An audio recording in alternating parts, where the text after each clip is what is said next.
कलिमल हारिणी, कलमस हारिणी, शोक विनाशिनी, यमुना के कूल पर कलकल कल्लोल वंतनी बहती हुई भागवत की भागीरथी धारा। भागवत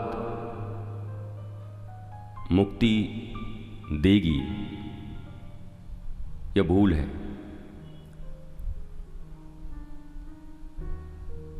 समस्त बंधनों से मुक्त होकर जो आकर बैठेगा उसे श्री राधा कृष्ण भक्ति प्रदान कर देगी। मुक्त तो तुम्हें ही होना पड़ेगा। भागवत जी के 18,000 श्लोक, 12 स्कंध, 365 अध्याय एंड परहैप्स 876, 8,76,000 अक्षर।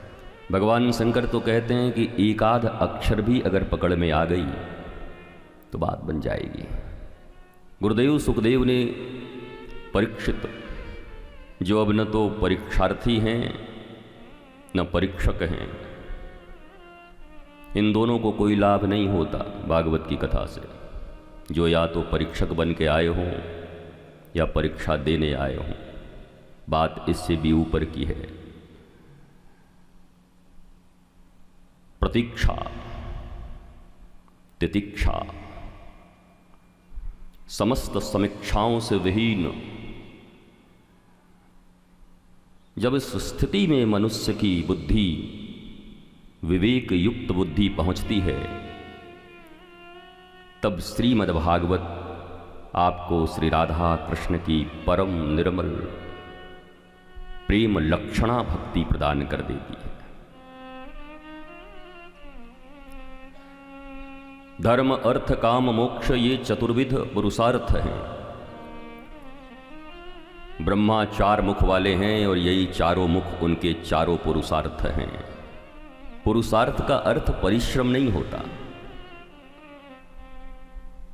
हार्डशिप, लेबोरियस, ये बिल्कुल विपरीत हैं दोनों। बोलचाल की भाषा में हम कहते हैं वो बड़े पुरुषार्थी हैं। What do you mean by पुरुषार्थी? जीवन के प्रत्येक क्रिया में धर्म भी समन्वित हो, अर्थ भी समन्वित हो, काम भी समन्वित हो और मोक्ष भी समन्वित हो।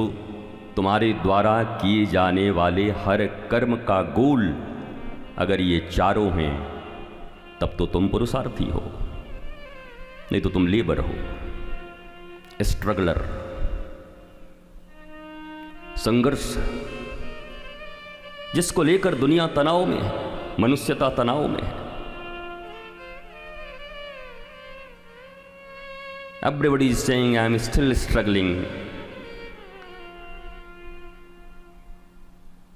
क्योंकि तुमने पुरुषार्थ करना छोड़ दिया।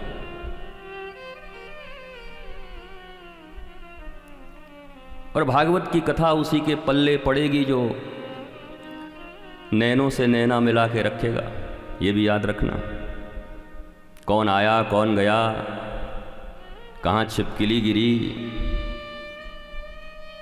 कौन जय जयकार किया, कौन हाय हाय किया, कौन ने कौन कपड़ा पहन रखो है, या सब पर अगर निगाह गई तो भागवत में तुम तो आए हो पर भागवत जी तुम में नहीं जाएंगी। आए भी कोरे हो और वापस भी कोरे ही जाओगे।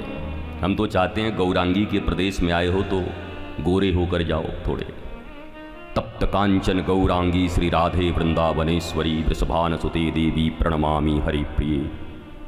गंगा के कूल पर, यद्यपि इसमें भी बड़ा विभेद है कि जिस सुक्ताल की बात की जाती है वो सुक्ताल वही है या ऋषिकेश में है, पर छोड़ो, लोकेशन का इमोशन से कोई संबंध नहीं होता। क्योंकि वास्तव में जिसे सुक्ताल हम कहते हैं, विद्वानों का मत है वो शुक्रताल है। परंतु इससे भी ऊपर उठकर गंगा जो मोक्षदा हैं,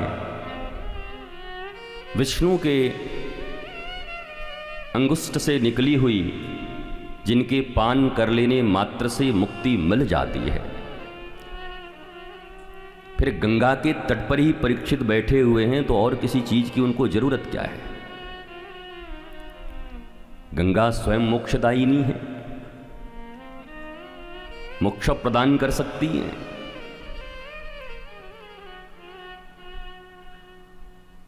लेकिन अलक्षलिंगो गुरुदेव सुखदेव भगवान की जरूरत क्यों है? यद्यपि पराशर, व्यास, जहवी, बड़ी बड़ी कणाद, न जाने कौन से विश्वामित्र, वशिष्ठ, ऋभु, अंगिरा, पिप्पलाद सभी मौजूद, लेकिन परीक्षित के समस्या को तपस्या के रूप में परिवर्तित कर देने की क्षमता 16 वर्षीय गुरुदेव सुखदेव के भीतर ही है। 16 साल के। हमारी किशोरी जी भी सदा 16 साल की हैं, हमारे किशोर भी सदा 16 साल के हैं। नटवर, नागर, नंदा, भजमन, गोविंदा, और हमारे सुखदेव जी भी 16 ही वर्ष के हैं। यद्यपि संबंध में तो पराशर दादाजी हैं, व्यास पिताजी हैं, पर जब सुखदेव आते हैं तो सब खड़े हो जाते हैं।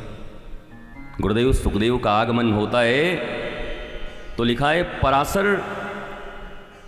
अपनी अचला से मार्ग को बुहारने लगते हैं, गुरुदेव सुखदेव आ गए, गुरुदेव सुखदेव आ गए। What is this? तो भारतीय परंपरा नहीं है। देखो, वृद्ध होना और प्रौढ़ होने में बड़ा अंतर है। वृद्ध हो जाना काल की गति है, कितना भी चाहो कि न होगे हो ही जाओगे।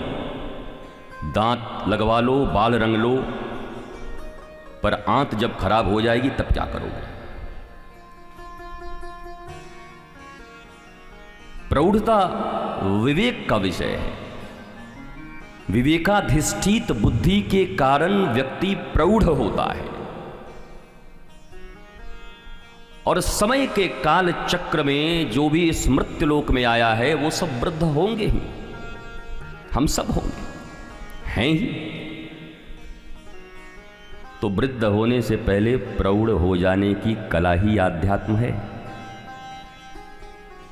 तो स्पिरिचुअलिज्म, आध्यात्म, धर्म, ये जितने भी नाम लेते हो, इनका इतना ही काम है कि वृद्ध होने से पहले प्रौढ़ हो जाना, क्योंकि उसके बाद एक ही चीज निश्चित है जो अपरीक्षित की होने वाली है।